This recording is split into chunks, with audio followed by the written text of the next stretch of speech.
Trucker Dave here, and today I'm going to give you a primer on primer.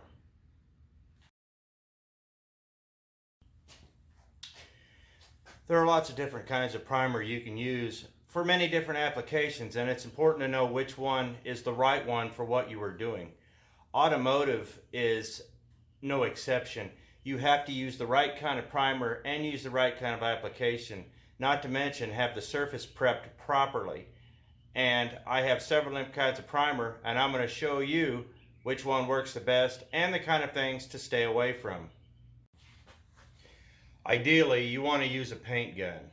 If you don't have access to a paint gun, or you don't know how to use it, or you just don't have the equipment, there are things you can use. Now, this is where spending the money is a good thing.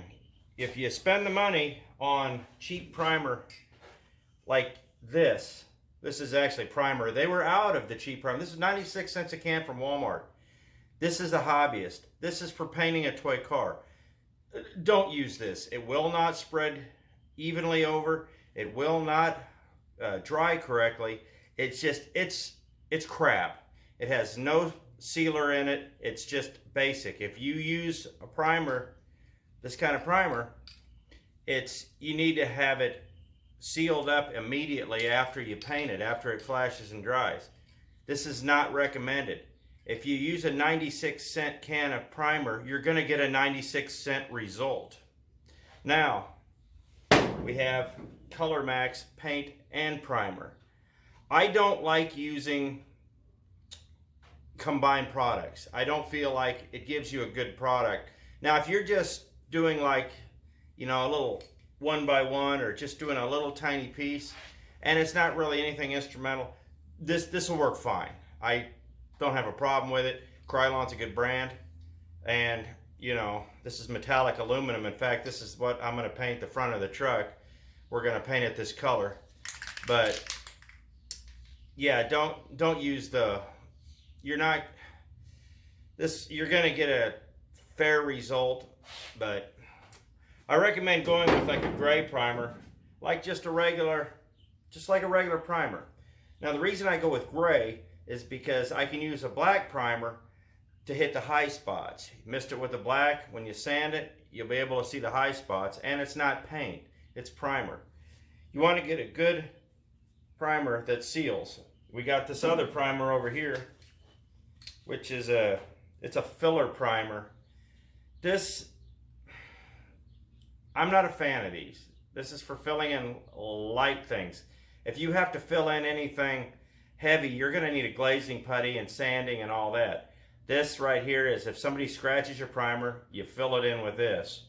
So I'm not a big fan of this stuff because, like I said, you get what you pay for, and there's no shortcuts when it comes to body work. The details matter. You're going to spend 3 minutes painting and you're going to spend 30 hours prepping. You prep it properly, you're going to get a great job. You know, you can make a Mako paint job look good if you prep it properly. You know, people just take their car in and spray it. You know, like remember when Earl Scheib would do any car for 1995. He sprayed over door handles and windows and basically anything that wasn't masked. So you get what you pay for here. Moving to the front of the vehicle, you can see there's all sorts of little spots here, all around from stuff, you know, getting stuck behind here back when this was on a truck. Or actually, this right here is from stuff flying up from the towing vehicle after it was made into a trailer. There's a lot of surface rust on here. We're going to cover it up with some of this stuff. Truthfully, I prefer this stuff. Now, ideally, if you're going to be doing any kind of real restoration work, you're going to want to sand it all down to the metal and maybe get it acid dipped and get the body prepped properly. But the first thing we're going to do is knock off all the loose stuff with a Scotch-Brite pad on the end of a drill. This is the kind of setup I'm talking about. You got your little Scotch-Brite, you got your drill, go either way. And all it's going to do is, I'm not going to take any paint off, but what I am going to do is knock all the loose stuff off before I apply the rust killer. So what we're going to do now that we have our proper PBE on is all I'm going to do is just run it along these edges here and just knock off this scale here, and that should be enough. Just take a couple of minutes.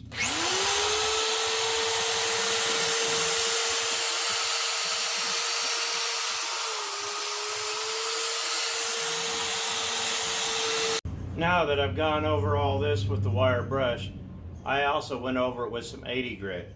Now I have shaken up this can that I have, and I'm going to coat this, and we're going to have to let it sit for, it says allow it dry for 24 hours, but we'll see. Anyhow, we'll spray this down, and then we'll get on to the next step. Okay, so we've applied the Rust-Oleum over here and the Permatex over here. There's a little bit of overlap, but nothing big. Like I said, this is what I used on this side. This is more of a spray paint. This is actually a clear, and if you can see actually where I sprayed it, like right there, and where the little rust spots were, it's turning black. So that's, and this is just, like I said, more of a spray paint here. So that's the difference. Both of them really do the same thing, but I'm also curious to see what the differences are going to be, once it's done. So we're going to give that time to dry, and I'll be back in a bit. I've actually decided I'm going to wait until tomorrow to spray the primer.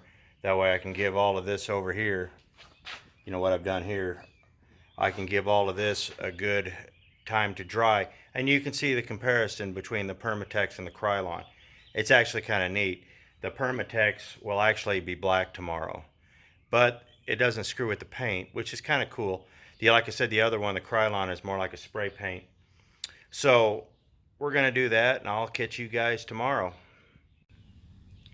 I had an opportunity here to show you what I was talking about, filler primer, by this stuff here. As I switch over here, you can see a lot of these little lines and sand lines in this rust killer. This is where I sanded it with the 80 grit. Now when I spray it down with the filler primer, the filler primer will actually build up those low spots, so when I give it a good sanding, it'll actually come out smooth and all the scratches will be completely gone. That's what filler primer is good for, but as a general rule, it's really not good for much more than that. It's just to fill in little tiny scratches and imperfections. Anything more than that, you're going to need a glazing putty. Okay, it's the next day, and now let's see how it all turned out, and I'll show you the difference in primers. Visually, this side came out pretty good over this side with just the covering here. You can see the scratches, and this is why I talked about the filler primer. I'll show you that. Where I sprayed some of that rust stuff, it did turn some of it black, but overall, it didn't work as well as I'd hoped. But it did seal, like this right here. It's all sealed in. It's underneath a protective layer, so now we can get on with the primer. First off, we started with this, the Paint Plus Primer, the 2-in-1. Like I said, it's not my favorite, but as you can see, where it's on the unprimered side where it just had the coating, it came out okay, but it's a little thin. You can, it'll work, but it's the nozzle on these things.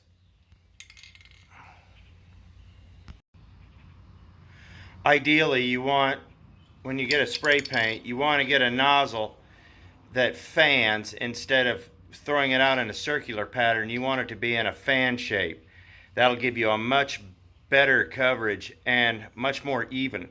My grandfather used to say painting is all in the wrist, and that's true. But also, you have to have the right kind of nozzle, because if you spray it out in a circular pattern, you're going to have heavy spots versus light spots. The next primer we're going to use is this Krylon that I got at bargain. But if you look at the nozzle, can you really see it? It's got a fan style. So I'm going to spray it on and let you guys see what that looks like. So here we go.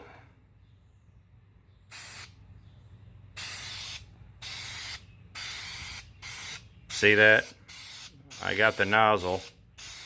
See how evenly it goes over? And it covers a much wider area. This was about 6 passes. You see what I did in 3. It didn't cover it on as thick, but it covered it up a little better. Now let's change the way the nozzle's aimed and we'll try it another way. Alright, now we're on this side here and let's do this. The nozzle actually can rotate. See that? See how it fans out? That's so much nicer than the other one. Gives you a lot better coverage, and you can really get some coverage this way too. I mean, look at that. That's great. And you're not wasting paint. So that came out pretty good. And I'll have to finish out this side here and then we'll move on to the next one. Okay, so the next one on our list is this Color Max. It doesn't have as nice of a nozzle. I'll show you the difference here. What did I do with it? There it is. They're both made by the Krylon company, which I've always enjoyed their products. But see, you want this kind of nozzle because you can turn it where it can fan it either horizontally or vertically. This has got a center style where it's just going to shoot out in a round pattern. This isn't ideal for auto body work. This is more of the stuff, so you want to try to find this kind of stuff. But I'll get this shaken up, get a drink from my adult beverage over here, and then we'll get back to it. Okay, I have shaken up the Color Max, and we'll give her a go here right in the middle. If I can get my finger in.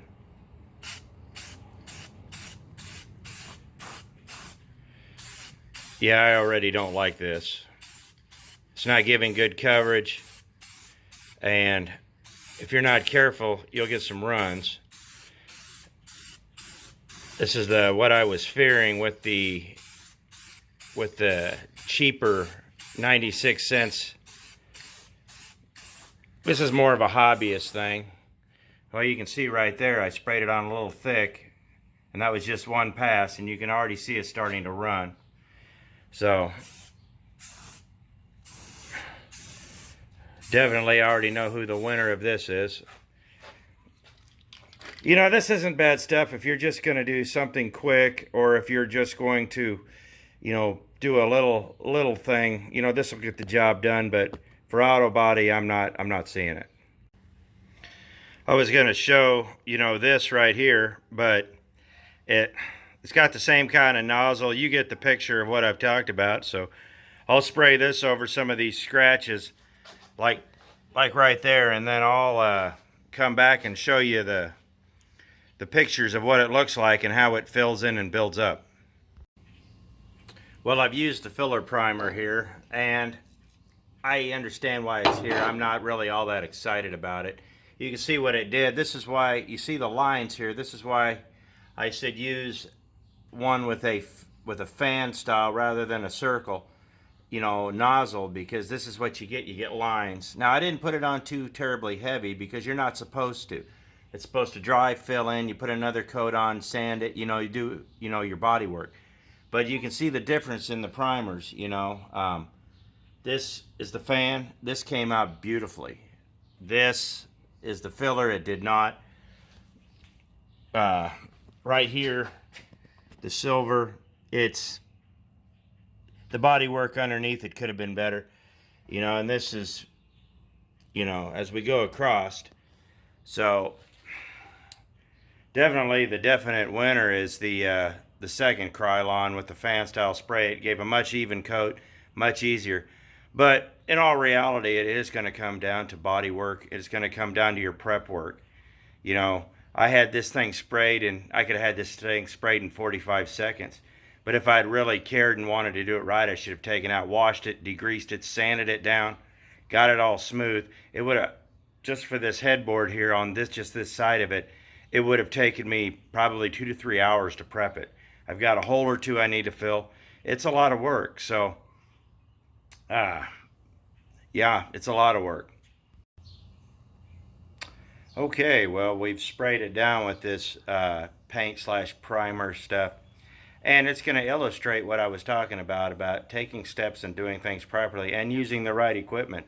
Because truthfully, this came out like crap. And I'm going to show you all the glorious crappiness here in a minute. I don't think I have to zoom in to show you why I was so adamant about using the proper nozzle. This is what happens when you use a circular style paint. It's all covered, but some places are darker than others. It's accentuated. Yeah, say that 3 times. It's accentuated in the shadowing here, like right here. That's actually been painted, but it's darker because it's got a lighter coat with the primer under it. This is why you need a paint gun, or, you know, when you use those fan nozzles, which is as close to a paint gun as you can get in a can. So the sides came out okay. I'm really not too worried about this because it's going to be butt up against the cab. But also, you see all these little spots? This is splatter from the can. This is also why you should always use a paint gun and use proper stuff. And, you know, if you want to see bad body work, you know, just go back to my Oldsmobile video.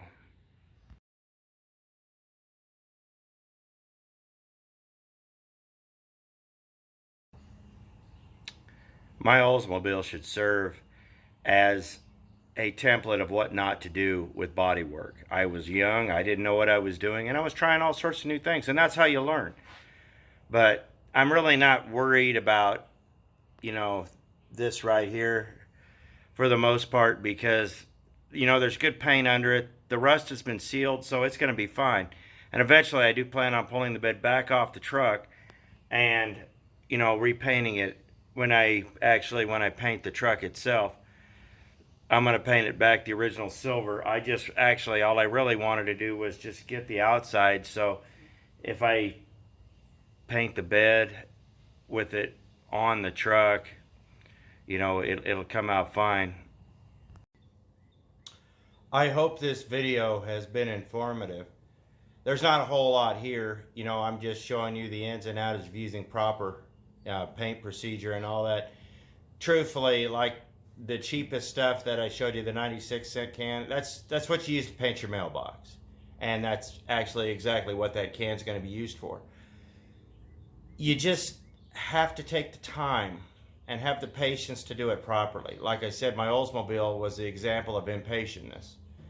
Take your time, do your sanding, do your body work, and something like this trailer is the perfect platform to learn on.